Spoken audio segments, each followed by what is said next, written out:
सबसे पहले आपको बताएं, वज़ीर-ए-आज़म के मुशीर राना सनाउल्लाह का कहना है कि बिलावल भुट्टो पीटीआई से बात कर लें, हुकूमत को कोई एतराज़ नहीं। अगर पीटीआई हामी भरे तो कौमी सलामती कमेटी का इजलास दोबारा बुलाने में कोई हर्ज नहीं।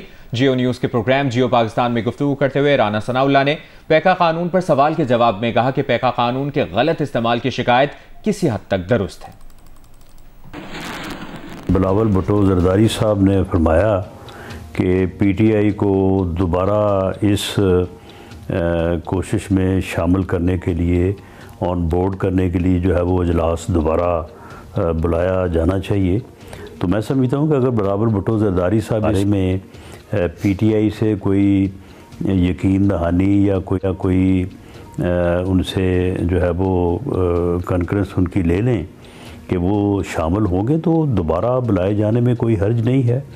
ये एक ऐसा बुनियादी और इंतहाई अहमियत का हमल जो है वो मामला है कि इसके ऊपर जितने भी अजलास हों और जितनी भी ज़्यादा से ज़्यादा डिस्कशन हो तो वो सूदमंद ही होगी। इसकी ज़रूरत तो है, यानी सोशल मीडिया के ऊपर जो कुछ हो रहा है उसको आप as free as it is तो जाने दे नहीं सकते। ये शिकायत भी किसी हद तक जायज़ है कि ये मिसयूज़ होगा। दोनों बातें दुरुस्त हैं, इसका मिसयूज़ भी रुकना चाहिए और ऐसा कानून भी होना चाहिए। इसके ऊपर एहतजाज तो हो रहा है लेकिन इसके ऊपर गुफ्तगू जो है वो नहीं हो सकी। तो मेरा तो इसमें राय यही है कि इसके ऊपर बैठ के बात होनी चाहिए। ज़रूरत है इस बात की कि कुछ मेजर्स ऐसे लिए जाएं कि ये मिसयूज़ ना हो। पैका एक्ट आम शहरियों के खिलाफ सरकारी हथियार के तौर पर इस्तेमाल होने लगा। रावलपिंडी के एक दुकानदार पर ऐसी वीडियो अपलोड करने पर पैका एक्ट के तहत मुकदमा दर्ज कर लिया गया, जिसमें लिफ्टर से गाड़ी उठाने पर एक खातून लिफ्टर पर बैठे पुलिस एहलकार की मिन्नत समाजत करती नजर आ रही है। पुलिस ने वीडियो को बदनीयती पर मबनी करार दे दिया। दुकानदार का कहना है कि खातून गाड़ी के टायर तब्दील कराने आई थी। ट्रैफिक पुलिस ने कोई बात सुने बगैर गाड़ी उठा ली। सहाफती तंजीमें पैका एक्ट पर पहले ही शदीद तहफ़्फ़ुज़ात का इजहार कर चुकी हैं। सहाफती तंजीमों का मौक़िफ़ है कि पहले ही कहा था कि पैका एक्ट का गलत इस्तेमाल किया जाएगा।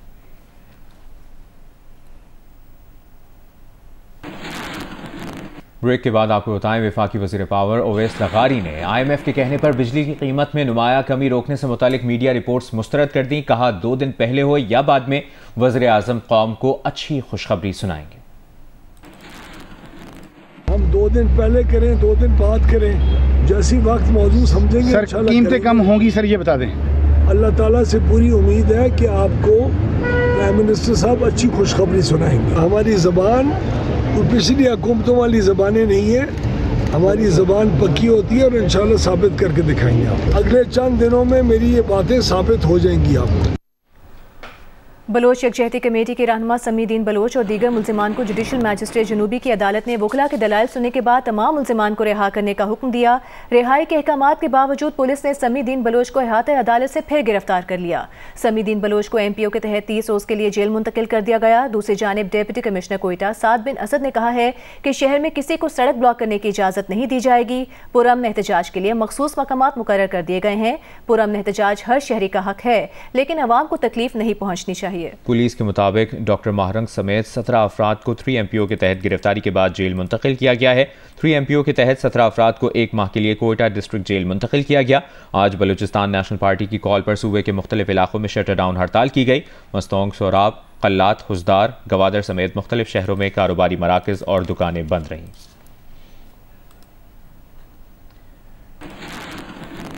बानी PTI की बहन अलीमा खान ने कहा है कि आज 2.5 घंटे इंतजार करा के भी उनकी बानी PTI से मुलाकात नहीं कराई गई। जेल के बाहर गुफ्तगू में उन्होंने कहा कि बुशरा बीबी की फैमिली को मुलाकात कराई गई, हम तीनों बहनों को नहीं जाने दिया गया। अब वकला को बानी PTI ने बताया है कि जेल इंतजामिया ने ईद की छुट्टियों में कोई मुलाकात न होने का पैगाम दे दिया है। ब्रेक के बाद आपको बताएंगे, दरियाए सिंध पर नई नहरों के खिलाफ सिंध असेंबली से कराची प्रेस क्लब तक रैली निकाली गई। साबिक चेयरमैन सेनेट रजा रब्बानी ने कैनाल्स के खिलाफ तमाम जमातों को मुश्तरका जद्दोजहद की दावत देते हुए कहा कि विफाक अकेला इस फैसले पर अमल दरामद नहीं करा सकता। रैली में पीपल्स पार्टी के रहनुमा और कारकुनान की बड़ी तादाद ने शिरकत की। जनरल सेक्रेटरी पीपल्स पार्टी सिंध वकार मेहदी ने खिताब में कहा कि अवामी रेफरेंडम ने कैनाल्स के खिलाफ फैसला दे दिया। रजा रब्बानी ने कहा कि सिंध के हुकूक का तहफ़्फ़ुज़ पीपल्स पार्टी के हाथ में है। विफाकी हुकूमत कैनाल्स का फैसला वापस ले। ये बड़े अफसोस की बात है कि वफाकी हुकूमत ने यकतरफा ये फैसला कनालों का बनाने का किया है।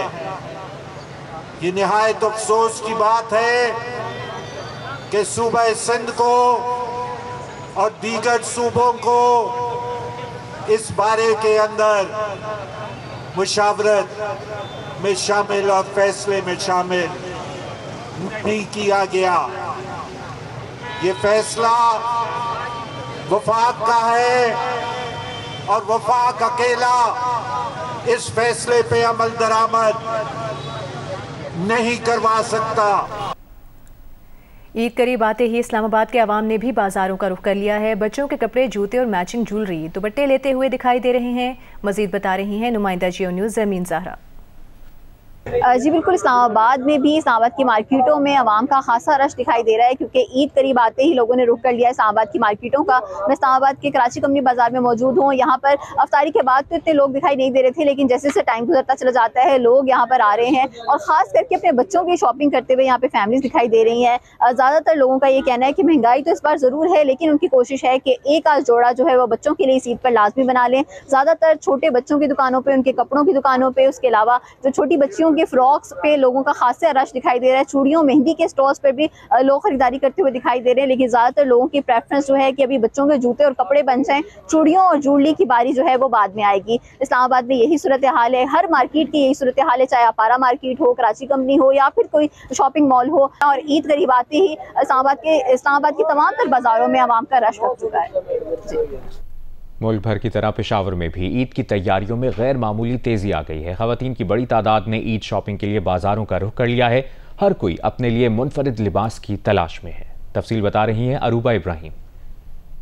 जी, मुल्क भर की तरह पेशावर में भी छोटी ईद की बड़ी तैयारियां जारी हैं। बाज़ारों की रौनकें बहाल हो गई हैं। इस वक्त मैं सदर गोरा बाज़ार में मौजूद हूँ। यहाँ पर ख़वातीन की बड़ी तादाद ने ईद शॉपिंग के लिए बाज़ार का रुख किया हुआ है। कोई अपने लिए मुनफरिद ड्रेस की तलाश में है तो कोई ड्रेस के साथ मैचिंग जूते और ज्वेलरी खरीदने में मसरूफ़ हैं। हमारे साथ कुछ ख़वातीन मौजूद हैं, इनसे बात करते हैं। मैंने वाइट सूट लिया है और उसके साथ मैं शूज़ खरीद रही हूँ, इधर मैच कर रही हूँ, शायद मुझे अच्छे मिल जाए।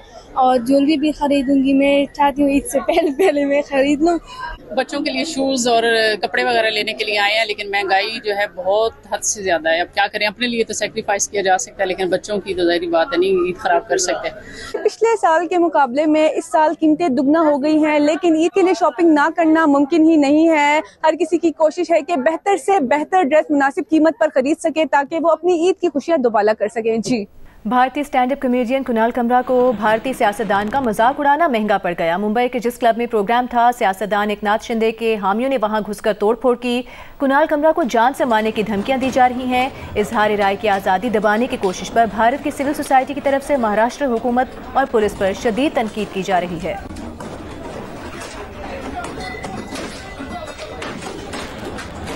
FBI ने कस्टम्स के 32 प्रिंसिपल अप्रेजर और अप्रेजिंग अफसरान को कराची ट्रांसफर कर दिया। तब्दील किए जाने वाले ज़्यादातर कस्टम अफसरान लाहौर में तैनात थे। लाहौर चैम्बर ने वज़ीर आज़म शहबाज शरीफ से मुलाकात में तिजारती माल की क्लियरेंस का मामला उठाया था।